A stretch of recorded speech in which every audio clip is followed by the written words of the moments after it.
à l'état civil, on me nomme Jibril Moussa Imourou. Je suis administrateur du travail et de la sécurité sociale.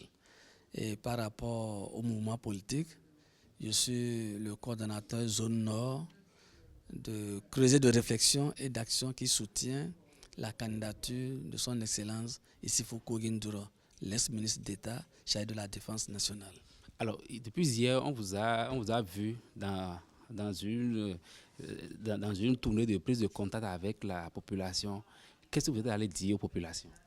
Effectivement, monsieur le journaliste, comme vous le savez si bien, notre pays est à l'orée des échéances électorales de 2016.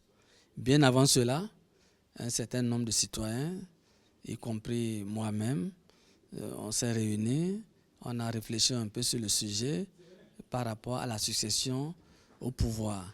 Vous savez, nous sommes dans un régime de pluralisme démocratique depuis l'historique conférence nationale des forces vives du Bénin en février 1990.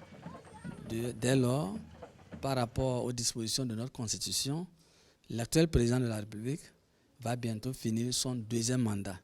Il ne pourra donc plus se présenter pour le troisième. À partir de cet instant, tout Béninois, tout citoyen béninois capable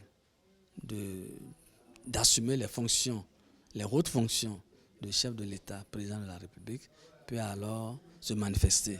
Et c'est dans ce cadre précis que notre creuset de réflexion a pu détecter l'un des oiseaux rares en la personne de Issifou Koguinduro pour pouvoir le porter à la magistrature suprême du Bénin en février 2016. C'est dans ce cadre que nous avons entrepris à travers tout le pays, à travers toutes les communes du Bénin, une démarche de consultation populaire avec les populations à la base pour leur faire part de nos préoccupations. Et nous avons réussi à plusieurs endroits d'avoir l'adhésion massive de plusieurs de nos concitoyens acquis à la cause du candidat Issifou Koguinduro.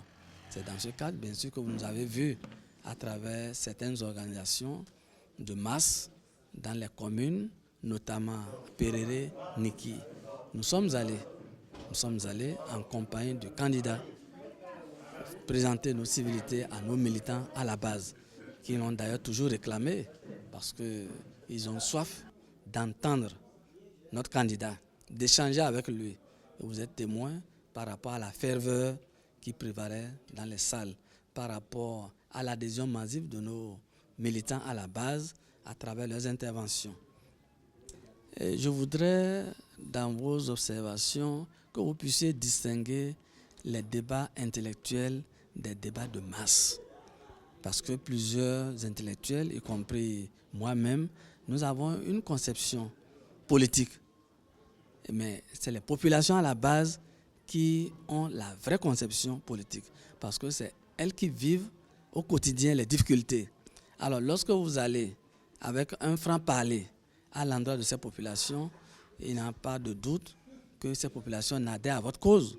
C'est ce qui a motivé et c'est ce qui explique l'adhésion massive des populations à la base à notre cause. Nous allons à la base pour échanger, les écouter d'abord et sur la base du projet de société de notre candidat, leur dire ce que notre candidat propose comme solution aux multiples difficultés auxquelles les populations sont confrontées à la base. Et à partir de cet instant, lorsqu'elles trouvent leur compte à travers notre projet de société, elles adhèrent. Et c'est ce qui s'est passé que vous avez pu constater. Il y a ce que nous appelons l'engagement. L'engagement sur la base de la sincérité. C'est vrai, il y a d'autres qui pensent que l'argent peut détruire. Non, au niveau des populations à la base, l'argent ne détruit pas. C'est au niveau des hommes politiques que l'argent peut aveugler un temps soit peu les équipes. Mais sur le terrain, vous aurez l'occasion de constater. Quand les populations à la base acceptent de travailler avec vous, parce qu'ayant compris que vous avez pris en compte dans votre projet de société leurs préoccupations, quelqu'un d'autre peut venir avec de l'argent. Elles vont prendre, mais elles ne vont pas voter pour vous. Il y aura ce que nous avons appelé ou ce que nous avons l'habitude d'appeler au Bénin vote sanction.